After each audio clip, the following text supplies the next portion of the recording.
अब और महंगे हो जाएंगे आपके लोन। क्यों हो जाएंगे? क्योंकि आरबीआई ने क्या किया है, रिस्क रेट को बढ़ा दिया है।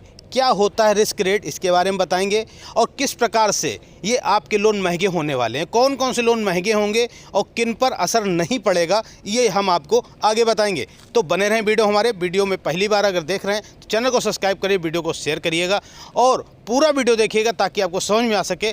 आप इन सब झंझटों से बचने के लिए हमारे चैनल को सब्सक्राइब भी कर सकते हैं ताकि आपको समय रहते उसकी जानकारी मिल सके और आप इन चीज़ों से बच सके।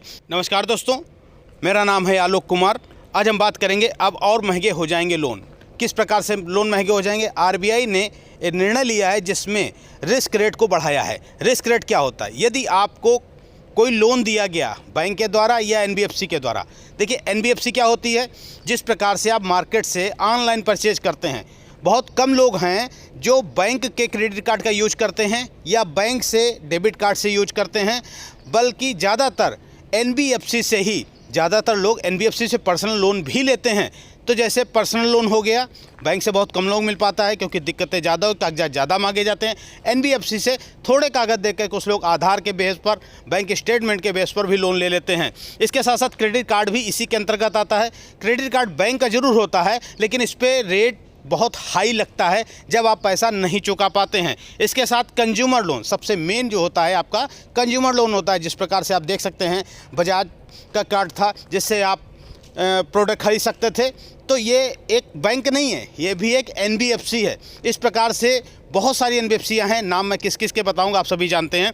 तो इस पर क्या किया है आरबीआई ने, एक रेट, रिस्क रेट होता है। आपको कोई पैसा दिया गया, लोन दिया गया, उसके बाद उसको लोन को, कौन से लोन हैं जो डूबने के कगार पे हैं, जैसे कि पर्सनल लोन, बैंक ये मानता है, आरबीआई मानता है कि ये पैसा डूब जाएगा, तो इनके रिस्क के लिए आरबीआई ने 25% इंक्रीज कर दिया है। पहले आरबीआई के द्वारा ये नियम था कि आप लोन देंगे, उसका कुछ अमाउंट आप अपने पास रखेंगे। अगर लोन को दिक्कत होती है, लोन ख़राब हो जाता है, एनपीए में चला जाता है, वसूली नहीं हो पाती है, लेकिन अब उस रेट को बढ़ा के 25% बढ़ा दिया। यानी कि पहले 1 लाख रुपए देने पर 25,000 रुपये बैंक अपने पास रखता था। अब क्या होगा, 1 लाख रुपए देने पर बैंक अपने पास 50,000 रुपये सेविंग में रखेगा अपने लिए, ताकि अगर आपका लोन ख़राब हो जाता है या आप लोन नहीं दे पाते हैं तो बैंक को नुकसान न हो पाए। ये कौन कौन से लोन हैं, जैसे कि हमने आपको बताया किस पर ये लागू नहीं होता है। बैंक ये मानता है कि जैसे गोल्ड लोन है तो आदमी गोल्ड लोन लेगा तो गोल्ड तो बैंक के पास ही रखेगा, या जैसे बैंक से व्यक्ति हाउसिंग लोन लेगा तो घर के कागजात तो रखेगा ही। यानी कि अगर लोन नहीं दे पाता है तो उसका गोल्ड जब्त हो जाएगा और उसका मकान जब्त हो जाएगा, बैंक उसको रीसेल कर देगा।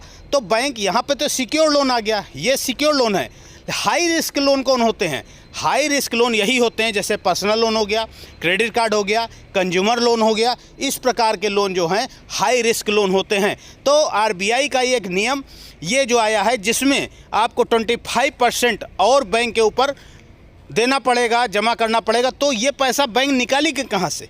ये सारा पैसा बैंक आपसे ही निकालने वाली है। मेरा ये मानना है आप लोगों को पर्सनल लोन जो एनबीएफसी से लेते हैं उनसे बचना चाहिए। पहले भी एनबीएफसीयाँ बहुत सारे आपके साथ कांड कर चुकी हैं, हम भी उस पर आपको अपडेट करते रहे हैं। आप लोग जागे हैं और एनबीएफसी से, कंपनी से लोन लेना आपने बंद कर दिया है, लेकिन क्रेडिट कार्ड के चक्कर में अभी भी फंसे हुए हैं। क्रेडिट कार्ड भी आप ध्यान से समझ कर, यदि आपकी आय उतनी हो, आप मंथली जो उसका बिल जनरेट होता है उतना ही खर्च करें। यानी कि यदि आपका 60,000 या 1 लाख का क्रेडिट कार्ड है तो 30% से ज़्यादा आप उसका खर्च न करें, ताकि जब बिल जनरेट हो 50 दिन में तो आप उसका फुल पेमेंट कर पाएँ।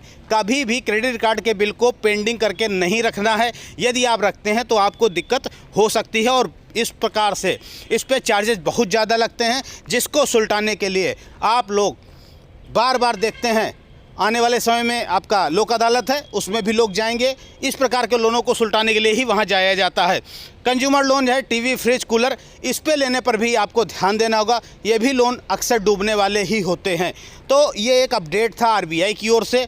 बने रहें इस प्रकार के और जानकारी पाने के लिए चैनल को सब्सक्राइब करें और हमें सपोर्ट करें। जय हिंद, जय भारत।